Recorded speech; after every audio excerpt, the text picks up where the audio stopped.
अस्सलाम वालेकुम नाज़रीन, सन टीवी न्यूज़ सांकत माया फरा अख्तियार हेडलाइंस वारिठियूं तफ़सीली ख़बरुनि में भली कार। बुलेटिन की शुरुआत में नाज़रीन अहम ख़बरमां सां शेयर कंदासीं। बलूचिस्तान के इलाइक़े ज़रगून में सिक्योरिटी चेक पोस्ट ते हमले में 3 जवान शहीद थी विया आहिनि। फायरिंग की ॾे वठि दौरान एक दहशतगर्द पिणु मारिजी वियो आहे। पाक फ़ौज जो तर्जुमान जो चवणु आहे त दहशतगर्दनि मार्केट में सिक्योरिटी चेक पोस्ट ते हमलो करे ॾिनो, जंहिं जे नतीजे में 3 फ़ौजी जवान शहीद थी विया आहिनि, जॾहिं त हिकु दहशतगर्द पिणु मारिजी वियो आहे। नाज़रीन अहम ख़बरमां सां शेयर कयूं पिया। बलूचिस्तान जे इलाइक़े ज़रगोन में सिक्योरिटी चेक पोस्ट ते हमले में 3 जवान शहीद थी विया आहिनि।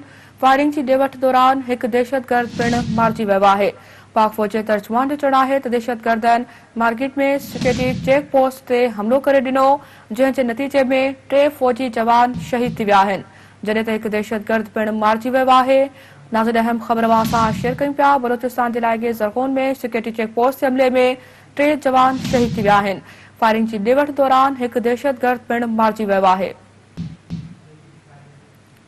बलूचिस्तान जे इलाइक़े ज़रगोन में सिक्योरिटी चेक पोस्ट हमले में 3 जवान शहीद थी विया आहिनि। फायरिंग जी ॾे वठि दौरान हिकु दहशतगर्द पिणु मारिजी वियो आहे। इन हवाले सां तफ़सील राब्तो कयो आहे सीनियर साफ़ी तज़नीका सिद्दीक़ सादिक़ सां। सिद्दीक़ साहब, अपडेट कीजिएगा इस हवाले से। जी, ISPR के मुताबिक आज सुबह बलूचिस्तान के इलाके जरगून मरकट में दहशतगर्दों के एक ग्रुप ने सिक्योरिटी फोर्सेस की चेक पोस्ट पर हमला किया था। ये पोस्ट हाल ही में इलाके में कोयले की खानों को निशाना बनाकर बर्ताखोरी की कोशिशों को रोकने में मदद के लिए कायम की गई थी। पोस्ट पर मौजूद सिक्योरिटी एहलकारों ने जवाबी कार्रवाई करते हुए दहशतगर्दों का हमला नाकाम बना दिया।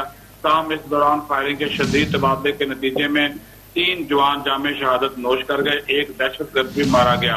फरार होते हुए दहशतगर्दों ने करीबी पहाड़ियों पर पनाह ली और वो वहां पर छुपे हुए हैं, जिस पर उनके खिलाफ सिक्योरिटी फोर्सेस ने इस वक्त ऑपरेशन शुरू कर रखा है।